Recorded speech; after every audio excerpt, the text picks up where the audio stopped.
other shows we have for you to enjoy at myclassicradio.net. The Avengers was most certainly not a household name in South Africa prior to the radio series. With no national television service until 1976, the mechanism simply was not present in the country to show television programs to mass audiences. While many other countries reveled in the filmed adventures of John Steed and company, South Africa was not equipped to join in the fun. The series took Britain by storm and made a major impression in the American markets, being that greatest of rarities, a British series given a network transmission slot. However, as a filmed series, rather than a videotaped one, The Avengers was able to gain a modicum of exposure in South Africa through film rentals. Come and listen at myclassicradio.net. Your Coca-Cola bottler presents Claudia.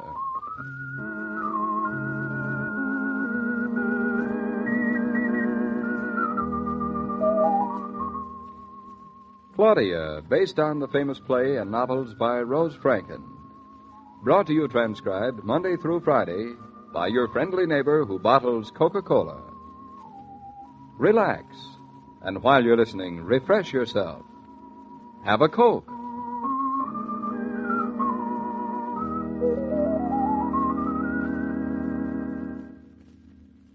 And now, Claudia.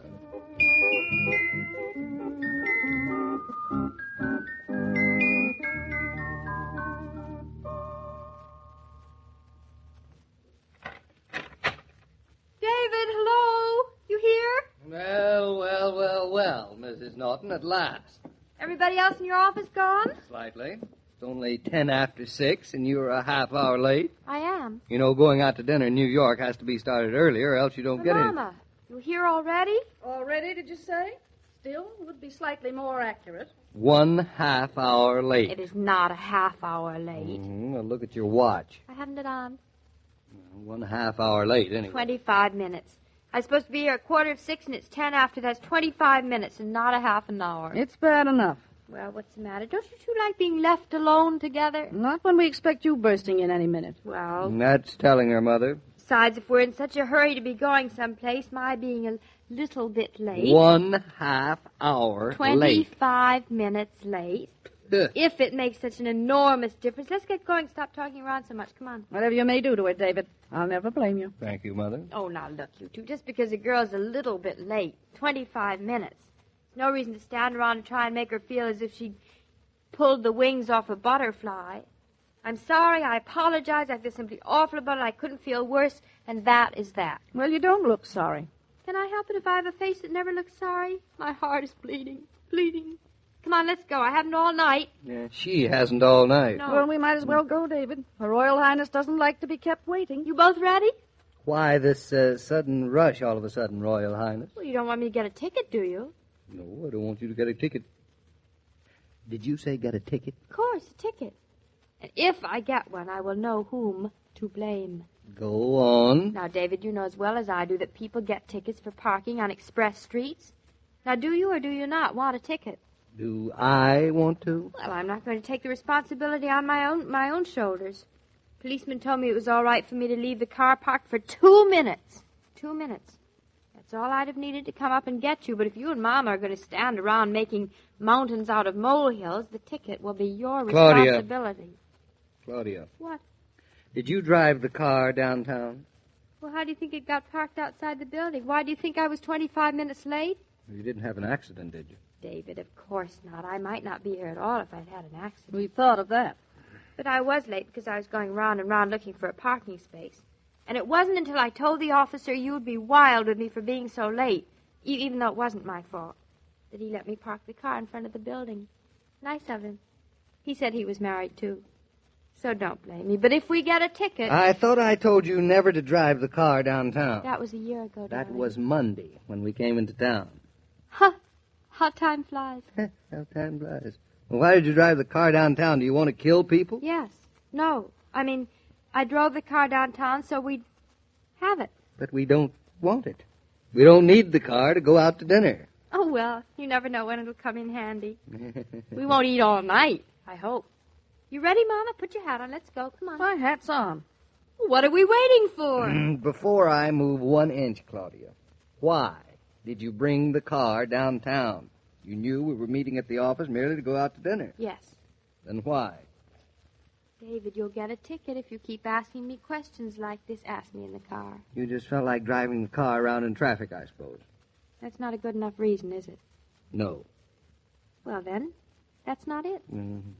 Mother, you lived with her 18 years. I've lived her only 1.5. Now, what do I do now? Exactly what she says. Let's go down to the car, David.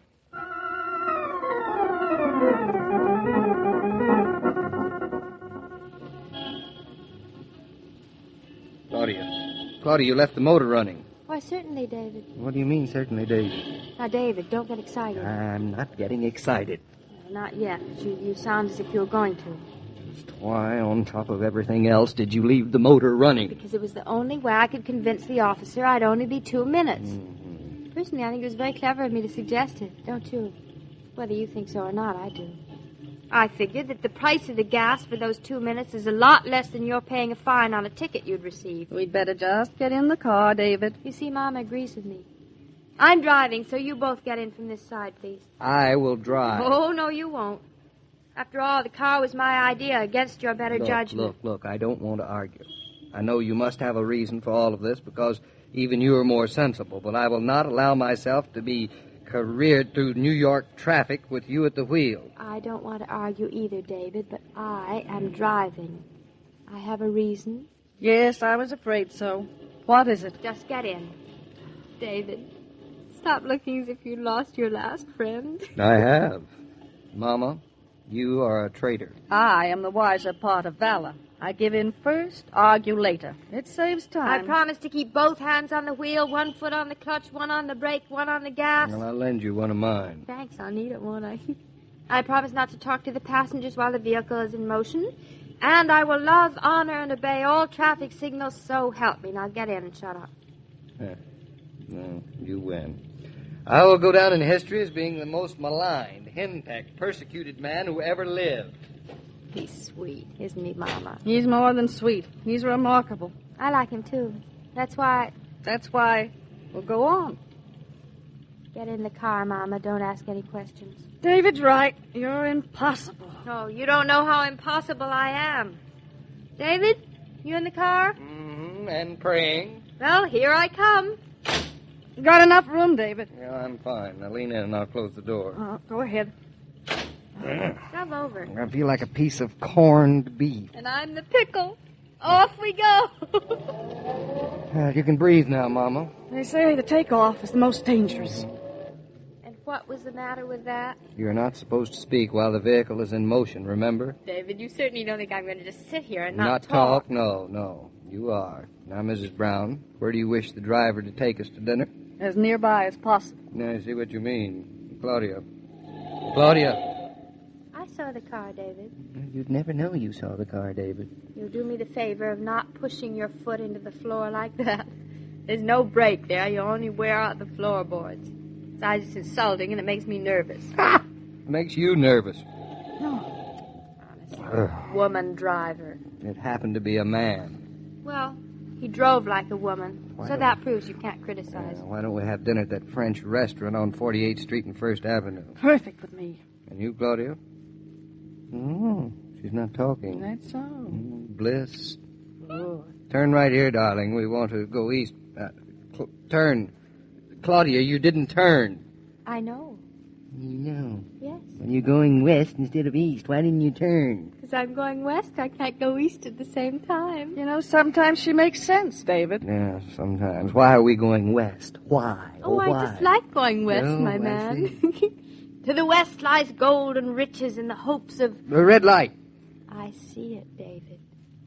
Claudia, do you have a restaurant all picked out? Yes. I see. Is it nearby? Oh, an hour or so. But an hour these days is no distance at all. Is it across the state line into Connecticut? Could be. Green light. I see it. Is it very home cooking? Very, just for us. What's going on here? Would somebody mind telling a poor old woman in the dark? Tell her, David. Yeah, I think, Mrs. Brown, that your daughter thinks she's going to drive us up to the farm for dinner. All the way up to the farm? It's only an hour, Mama. For dinner? Out of a clear blue sky? Oh, we're expected. I called Fritz and Bertha earlier. But what on earth for? Oh, I thought it'd be nice for a change. We haven't been home all week. Baby's missed us, and Majesty and the heifer, all the animals, they've missed us. So I thought we'd go back to dinner with them. Very thoughtful of you. You think so, David? And what are we going to do? Drive all the way back after dinner? Not especially. You didn't forget my razor, did you? I Of course hope. not. I packed it. You mean we're... Claudia, you're planning to stay at the farm. Mama, it's home. You needn't sound so horrified. David, did you know about this? Nope. We're staying too, Mama, so stop worrying about a late train back to New York. But I can't stay. I haven't any things up there. Oh, yes, you have there in the back of the car. I hope I brought the right things for you, but then You packed my things? Certainly. But I'm not going with you. Why not? Because I have other plans. Oh, nonsense. Your other plans were us. We're going, so you can go, too. Oh, David, just thinking an hour we'll be back on the farm. I haven't dared think about it all week. You missed it, too, huh? I've had all the New York in my system I want. I know we had to be here for a while because of your work. I know, too, that half of it was for me, so I'm giving my half back to you. Let's go home. It's all decided. We're going. Not I. Now stop that car. Let me out. Mommy, your bags are packed. I packed them all afternoon. I don't care what you did all afternoon. I'm not going with you. You may not like New York, but I Will do. you listen to her, David? She just feels she hasn't been properly invited. Well, if that's the case, I'll invite her properly. Why don't you stop the car and I'll drive? I can do it. We'll get there faster. We will? All right. She's all yours. I will. Get out, run around. Then all you have to do is slide over. It's yours. Don't go away without me, though. Enough self-discipline, Mrs. Brown. You're coming with us. Look, David, I made the break a few months ago. I don't want to start everything all over again. Now. There's nothing to start. Claudia's not a mama's baby. She's a woman.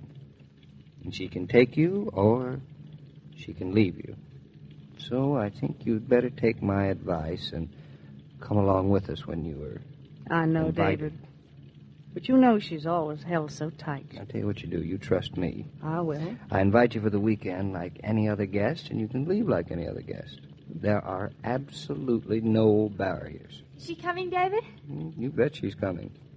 I told her that I wouldn't waste any time driving her home, and that settles it, that's all. Lazy, isn't she? No, lazy Push person. over, Mama. Get over. Claudia, I'm squashed. Good. Squashed is good. I don't know why I let myself get tied up with you two good-for-nothing scatterbrains. Well, you want to know, Mama?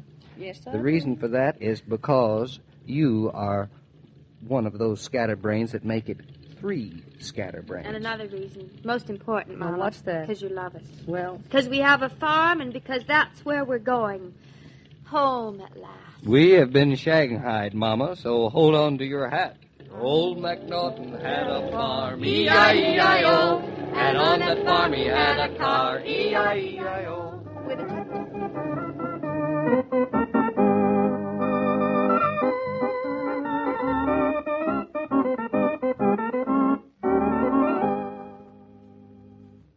The parts of Claudia and David on this program were played by Catherine Bard and Paul Crabtree. And the entire production is supervised and directed by William Brown Maloney. When you're shopping, when you're walking down the street with a friend, when you're driving along the highway or going to the movies, the sight of that familiar red cooler reminds you to pause and refresh with ice-cold Coca-Cola. Come to think of it, you have a white cooler for Coke standing right in your own kitchen. It's the family refrigerator. Keep Coke on ice, and you can stop at the white cooler whenever you're ready for the pause that refreshes.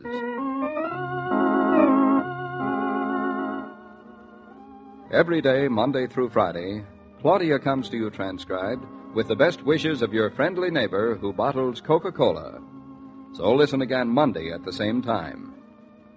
And now this is Joe King saying au revoir. And remember, whoever you are, whatever you do, wherever you may be, when you think of refreshment, think of Coca-Cola. For Coca-Cola makes any pause the pause that refreshes, and ice-cold Coca-Cola is everywhere.